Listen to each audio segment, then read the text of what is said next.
Fair use is found in Section 107 of the U.S. Copyright Act and functions to limit the exclusive rights of a copyright owner. Federal law states fair use requires no permission from the copyright owner to use the work and is not an infringement of copyright, and provides a number of illustrative examples of potential fair use, including criticism.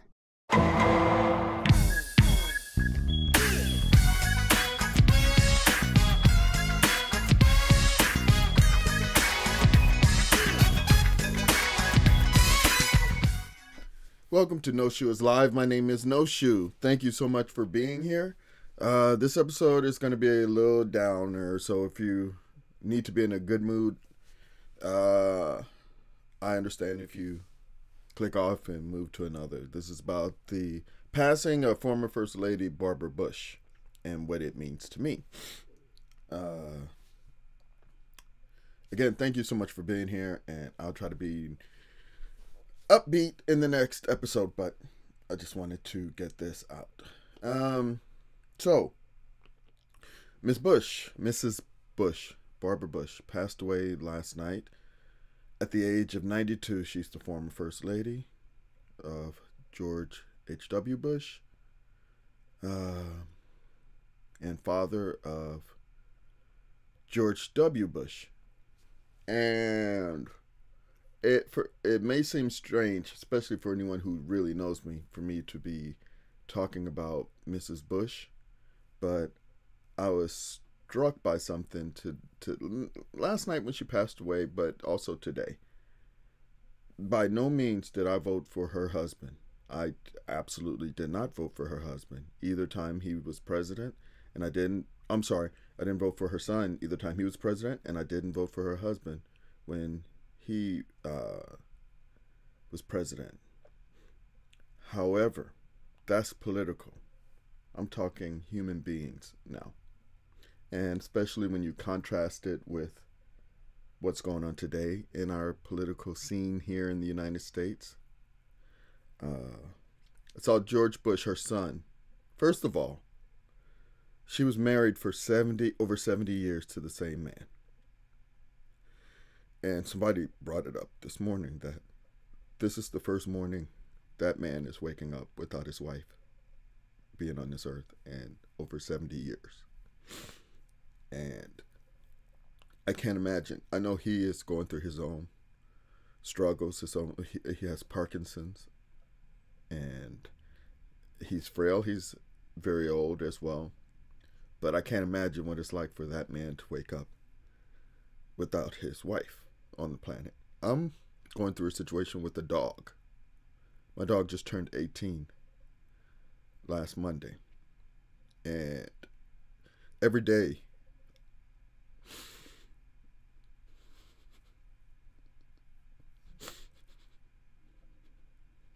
I'm close to tears because so many reasons. He's not the same dog he used to be. I remember what he was like when he was a puppy. And he's not that anymore, and that's something we have to get used to. You know, I'm not the same as I used to be. It's a weird thing. Once you truly start to understand how the life cycle is, or when you not understand it, when you live it, when it's something you see. And for me, in my little stupid way, I see it in an 18-year-old dog. That's the longest relationship I've ever had. And he's not going to be with me forever, you know? And it's sad for me every day. You know, his illness, he can't control himself how he used to. He can't walk like he used to. And it's so difficult. Then I thought about President Bush losing his wife after over 70 years. I can't imagine what that man is going through. So my thoughts and prayers, how fake that sounds, but I mean it, go to that man. And the second reason I wanted to talk about it is Mrs. Bush's passing, even though I wasn't a supporter of her son or her husband, is I saw her son, former President Bush, with his wife Laura on television today, speaking about his mother.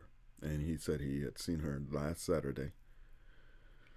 And she made a joke about, do you know why he's like this? The doctor came in the room or something, and Barbara Bush, Mrs. Bush said, "Do you know why George is like the way he is?" Because when I was pregnant, I was smoking and drinking, and she was struggling, going through her last days, but she found a way to be funny and to help her son and those people in the room feel better, not to take them down. Sadness. And when he was speaking, George Bush, her son, on television today, he was talking about how her faith was so strong that she was so comfortable with where she was going after she died that it made his soul comfortable. And this man is on TV the next day after his mother passed away, and you can see he's a strong man. I give him more credit now than I gave him during his presidency.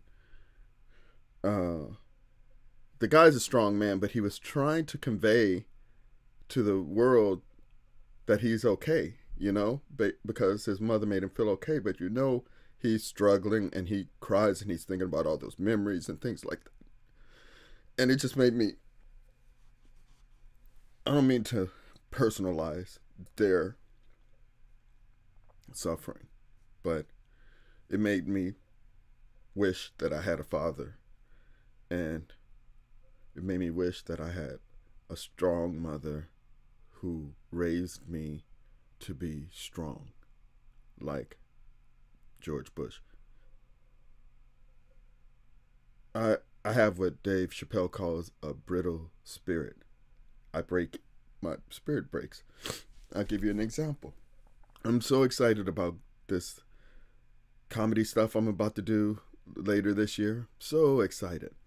And yesterday, before, I found out about Mrs. Bush, I called the Comedy Cellar in New York to find out what it would take to get 1 minute or 2 minutes on their stage. They have famous people, Louis C.K., all of those famous comics on their stage.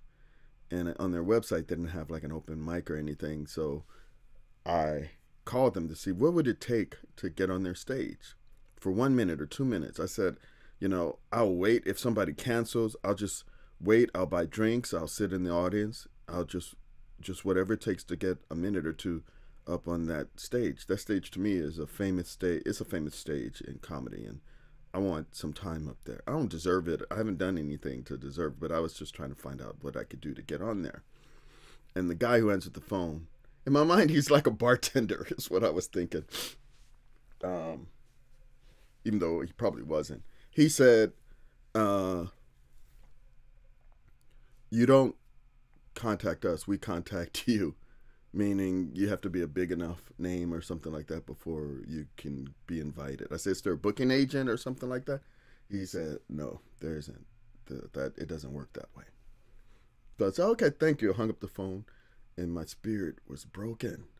And I was so depressed because I'm a weak, my spirit is weak. It's brittle. Like Dave Chappelle said, brittle spirit. And then I saw later that Mrs. Bush passed away. And then people were talking about how strong she was. And she passed away because I think over this past weekend, she decided to not get any more treatment, medical treatment. And she just wanted comfort treatment at home to be with her family, And I'm alive and I'm not close to death, and I'm struggling with life, struggling every day. Anxiety or feeling useless and having no self-esteem, all of that kind of stuff. And I was listening to people talk about her and how strong she was, and she was the core of the family. And then saying, thinking about her husband, what he's going through, but he puts out a statement about, like, of course I'm brokenhearted, but, they'll be together, that kind of thing. And I was jealous, like, man, I wish I was raised with that kind of, I wish I was hugged and told you can do anything you want and then that person back it up with some action. Like they stand there with you instead of, I felt like I was arguing and fighting more with my mother than I was getting supported by her, you know? And as a matter of fact, I couldn't wait to leave home. I'll talk about running away from home, but I left home as soon as I could and never returned after I graduated from high school. And never had a good relationship with her and never knew my father. So I must be, to this day, as an old ass fucking man, I'm still struggling with little boy issues. Issues that should have been beaten out of me, or should have grown out of a long time ago with the help of a guiding hand of a parent, you know? But I had to learn this shit on my own. And sometimes it's hard to learn, and sometimes you never learn unless you get into the right situation to learn it, you know? And so right now, I'm going to try to take a message from Mrs. Bush. Mrs. Bush's life.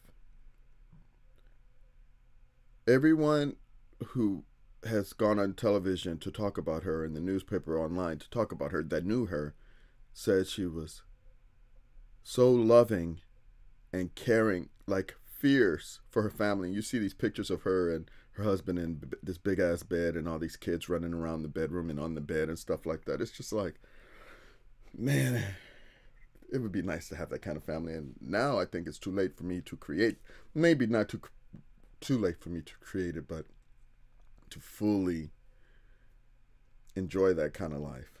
But what I can do is do my best to stop trying to be a bitch. Stop being a bitch ass and be strong.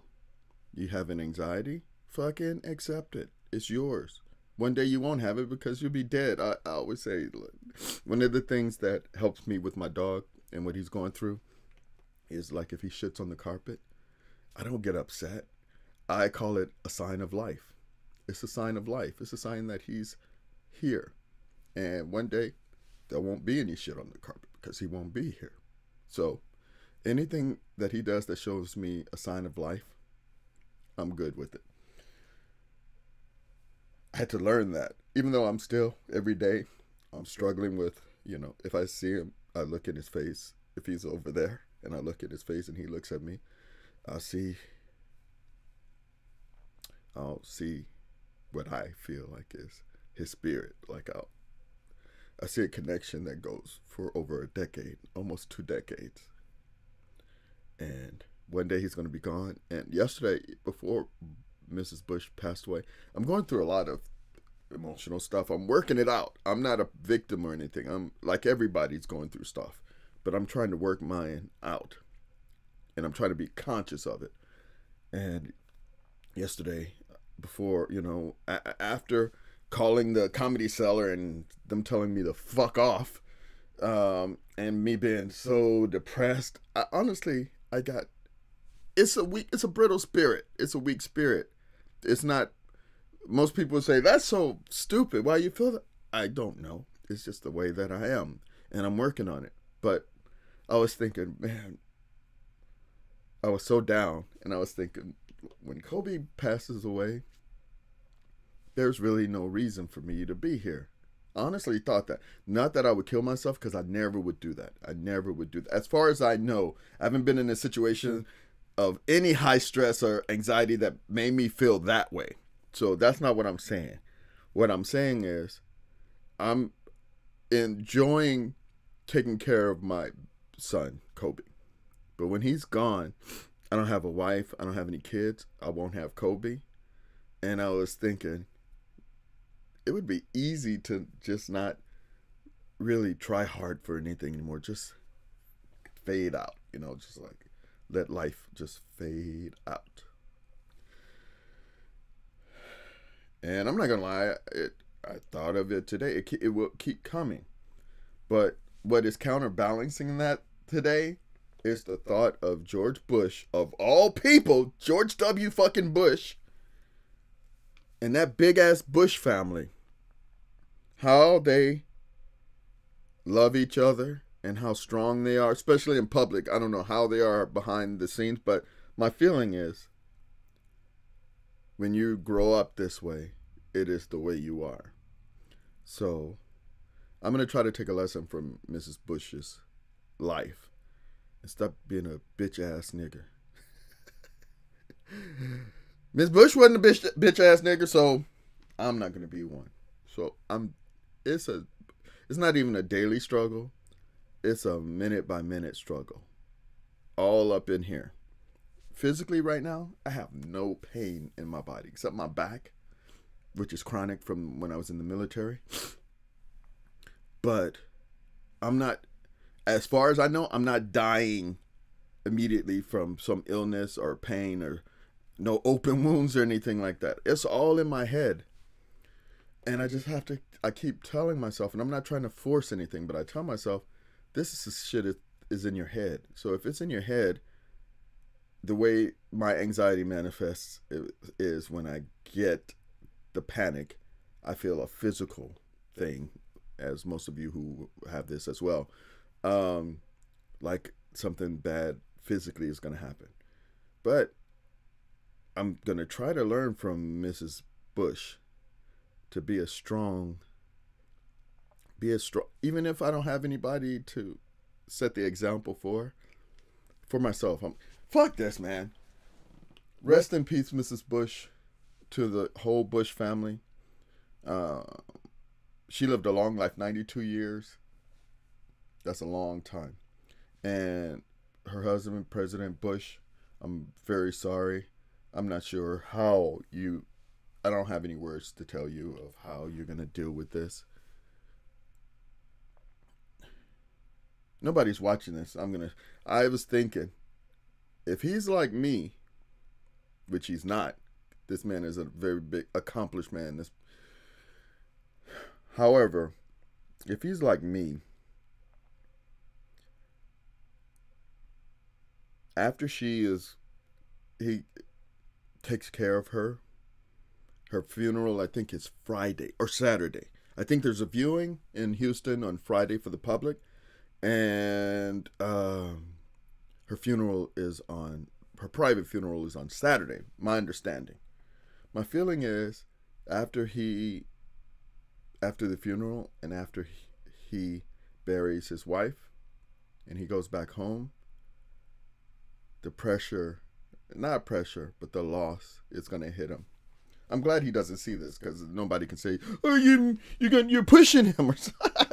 George Bush looked at my YouTube video and he did something. That's not it. If he's like me, after he gets home and his wife is gone and there's nothing but space and memory, combined with the fact that he's ill himself, he may not be long for this world himself. He may be ready to go and see her. So I would not be surprised if President Bush goes to meet his wife definitely before the end of the year. Definitely before the end of the year. Before the end of 2018, for sure. But it could be in the next couple of weeks. And I would understand it, because I understand the connection of psychology and physiology. Like when your mind, there was a time, and I'll go into that some other time, when I was homeless and I was really thought that it was over, that you feel when your mind starts giving up, your body feels like it starts to give up too.